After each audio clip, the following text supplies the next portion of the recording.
আসসালামু আলাইকুম। সবাই কেমন আছেন? চলেন আজকে শর্টকাটে একটি নুডলস রেসিপি করা যাক।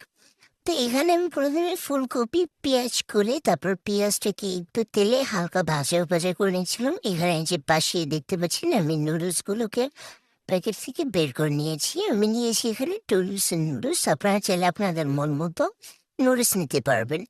এখানে পেঁয়াজ করে ফুলকপিগুলো একটু ভাজা হওয়ার পরে আমি এখানে একটা পানি দিয়ে দিয়েছি। আমার আসলে নুডলসটা আগে থেকে সিদ্ধ করে নিইনি। আমি এই পানির মধ্যে একবার নুডলসটা সিদ্ধ করে খাবো। তো এখানে নুডলসের ভিতরে যে থাকা মসলাগুলো ছিল ওইগুলো দিয়ে দিয়েছিলাম এক করে।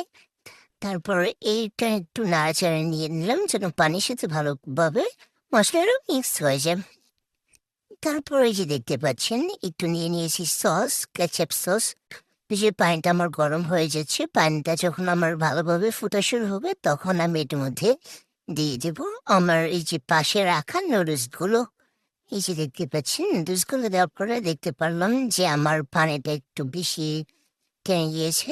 এর কারণে আমি চামচ দিয়ে খুন্তি দিয়ে এগুলো একটু ভালোভাবে নাড়াচাড়া করে ভিতরে ঢুকিয়ে দিয়েছিলাম যেন সিদ্ধ হয়ে যায়।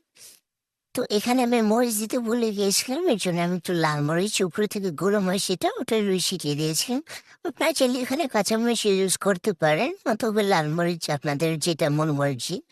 তারপরে যে সস দিয়ে নিয়ে লাড়াচাড়া দিয়ে পানিটা যখন একটু টাইনে যাবে ভাজা করে আপনারা তৈরি করে নিতে পারবেন শর্টকাটে নুডলস রেসিপি।